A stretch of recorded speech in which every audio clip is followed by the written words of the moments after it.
Hey guys, welcome back to my channel. मैं हूं हेमंत शर्मा और दोस्तों आज का जो वीडियो है वो थोड़ा इन्फॉर्मेटिव होने वाला है क्योंकि बहुत सारे सवाल मेरे से पूछे जा रहे थे बाली से रिलेटेड और कुछ कॉमन क्वेश्चंस थे जो मेरे को लगता है कि हर कोई पूछ रहा था। तो मैंने बोला कि यार इस कॉमन क्वेश्चंस को मैं पिक कर लेता हूं।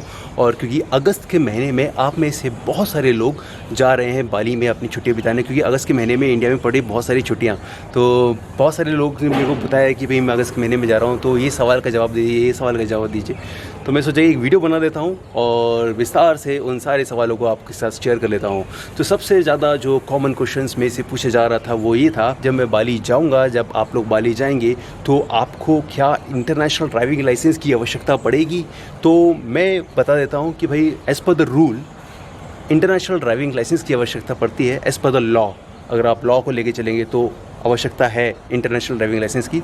बट मेरे केस में और बहुत सारे लोग जो फॉरेनर्स वहाँ पे छुट्टी बिताने जाते हैं बाली में, तो कई लोग के पास इंटरनेशनल ड्राइविंग लाइसेंस नहीं होता है। और मेरे केस में भी मेरे पास भी इंटरनेशनल ड्राइविंग लाइसेंस नहीं था। तो बड़ी ही आसानी से आपको पहली बात तो बाइक रेंट में मिल जाती है। आपको सिर्फ पासपोर्ट वहाँ पे शो करना रहता है, पासपोर्ट की कॉपी या तो फिर सॉफ्ट कॉपी या फिर व्हाट्सअप आप दे सकते हैं उन लोग को और आपको ईज़िली रेंट में बाइक मिल जाएगी।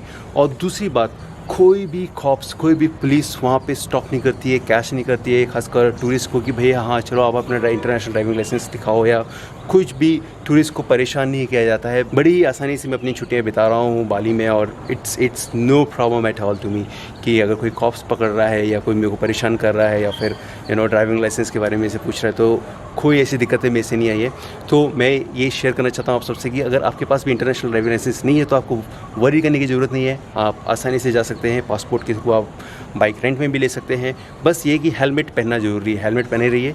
अगर आप भी पहने, आपके पीछे अगर आपके साथ कोई भी बैठा है तो आप दोनों को हेलमेट कंपलसरी ही पहनना। दूसरा सवाल जो मेरे से सबसे ज़्यादा पूछा जा रहा है कि यार फ़्लाइट्स बहुत एक्सपेंसिव है, और डेफिनेटली एक्सपेंसिव हो ही गई क्योंकि जिस तरीके से ग्लोबल पॉलिटिक्स हो रहा है, यूक्रेन और रशिया का वार थमने का नाम नहीं ले रहा है, क्रूड ऑयल के दाम बढ़े हुए हैं, तो फिर एयरलाइंस कंपनी भी अपने दाम को बढ़ा के रखी हुई है। ऊपर से अगस्त के महीने में बहुत सारी छुट्टियां पड़ रही, तो वो भी बिज़नेस के लिए बैठे हैं। उनको पता है कि बहुत सारे लोग छुट्टी बिताने जाएंगे अगस्त के महीने में, तो उन्होंने अपने दाम को बढ़ा के रखा हुआ है। फिर भी मैं कुछ सजेशन दे सकता हूँ, वो ये है कि पहले से आप अपने फ़्लाइट्स को बुक करके रख लीजिए। दूसरा सजेशन मैं दे सकता हूँ कि अगर आप इंडिया से बाली जा रहे हैं तो चेन्नई से आप फ़्लाइट्स देखिए। चेन्नई के दक्षिण भारत में आता है, वहाँ से जो फ़्लाइट्स है बाली के लिए थोड़ी सस्ती है, आप वो भी आप देख सकते हैं। तीसरा सुझाव मैं दे सकता हूँ कि अगर आप दिल्ली से हैं या नॉर्थ पार्ट ऑफ इंडिया से हैं तो आप ये देख सकते हैं कि आप वियतनाम के लिए फ़्लाइट देखिए वाया वियतनाम टू बाली। और विद जेट की जो फ़्लाइट है वो थोड़ी सस्ती है, तो आप यहाँ से भी एक बार अपने डील को क्रैक कर सकते हैं। तो आप थोड़ा बहुत हाथ पैर मारना पड़ेगा आपको अगर सस्ती डील निकालनी है तो। तीसरा सवाल जो मेरे से पूछा जा रहा था कमेंट सेक्शन में कि यार बैंक बैलेंस या बैंक स्टेटमेंट दिखाने की ज़रूरत है अगर आप इंडिया से बाली जा रहे हैं, तो बोल देता हूँ कि ऐसे कोई ज़रूरत नहीं पड़ती है, कोई ऐसे दिखाने की ज़रूरत नहीं है। फिर भी आपके पास एक आध सॉफ्ट कॉपी हो सिर्फ साइड, क्योंकि इमिग्रेशन में कौन सा ऑफिसर बैठ जाए, उसका कैसा दिन है, क्या मूड है, तो कुछ भी पूछ सकता है। वैसे तो कोई नहीं पूछता है ये सब, जब आप यूरोप जाते हैं तो ये तामझाम सब उधर ही पूछा जाता है। अगर आप इंडोनेशिया बाली में अपनी छुट्टियाँ बिताने जा रहे हैं तो स्टेटमेंट या बैंक बैलेंस कोई नहीं पूछता है। अगर मे भी बहुत ही ज़्यादा डाउट्स है किसी के ऊपर, तो वो एक एक्सट्रीम सिनेरियो में पूछ सकते हैं। बट बैंक बैलेंस और बैंक स्टेटमेंट इंडोनेशिया अगर आप फ्लाई कर रहे हो तो उसमें नहीं पूछा जाता है जनरली। चौथा सवाल में से पूछा गया कि अगर आप इंडिया से बाली जा रहे हैं तो ऐसी कौन सी करेंसी लेके जाएं जो सबसे अच्छी प्राइस दे सके इंडोनेशिया रुपया में। तो मैं बोलूँगा कि आप इंडिया से ज़रूर से डॉलर्स लेके जाइए, और डॉलर्स के अच्छे प्राइस मिल जाएंगे, हर जगह ईज़िली एक्सचेंज हो जाता है डॉलर्स। तो डॉलर्स एक बहुत पावरफुल करेंसी है, वर्ल्ड की सबसे ज़्यादा पावरफुल करेंसी है, तो आप डॉलर्स लेके जाइए। हालांकि हर जगह वीज़ा कार्ड, मास्टर कार्ड चल जाता है, बट कई जगह ऐसी है जहाँ पे नहीं चल पाता है। कुछ केसेस ऐसे होते हैं कि जहाँ पे शायद आपका बैंक इतना सपोर्ट ना कर रहा हो, या फिर बहुत सारी सिनारियोज हो सकते हैं, तो आप अपने साथ डॉलर्स लेके जाइए। और एक और सवाल में से पूछा गया कि अगर आप डॉलर्स लेके जाते हैं तो वहाँ पे करेंसी एक्सचेंज का क्या इंडोनेशिया रुपया कितना मिलेगा। तो आज की डेट में अगर आप $1 को आप एक्सचेंज कराते हैं तो आपको 14,000 IDR मिलेगा, और ये एयरपोर्ट में भी मिलेगा ये प्राइस, और बाहर भी सेम प्राइस है। मुझे पहले लगता था कि एयरपोर्ट में थोड़ा महंगा होगा, बट मैं गलत था।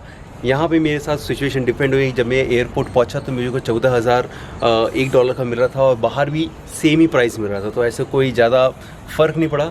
आप एयरपोर्ट में भी 14,000 आपको मिल रहा है, तो आप चेंज करा ले सकते हैं अपने डॉलर्स को। दूसरा एक और सवाल मेरे से पूछा जा रहा था कि क्या ये जो ऐप है पेडोली लिंगुंगी ऐप, और मे बी मैं शायद प्रोनाउंस गलत कर सकता हूँ क्योंकि बहुत डिफ़िकल्ट नाम है मेरे लिए प्रोनाउंस करने के लिए, और फिर भी मैं इस ऐप का जो नाम है वो मेंशन कर देता हूँ स्क्रीन में।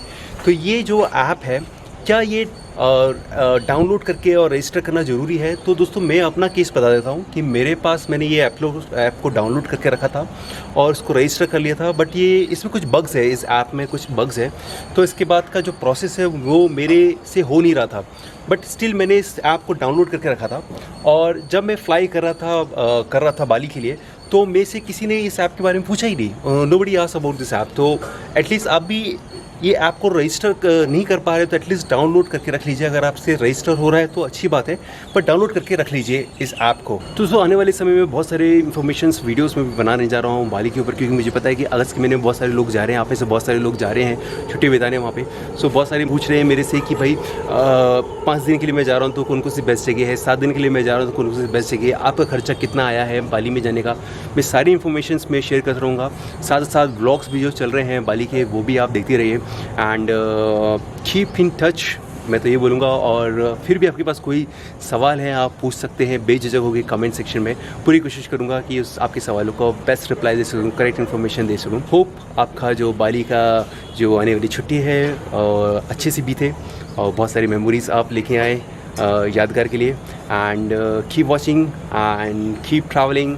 अगर आपने इस चैनल को सब्सक्राइब नहीं किया तो प्लीज़ सब्सक्राइब कर लीजिए ताकि हमारी मुलाकात ऐसी होती रहे। Okay, so take care of yourself and your family. Till then, goodbye. And I don't really know what comes next. I'm just doing my best, even though I'm so stressed out. Everything just feels like a test.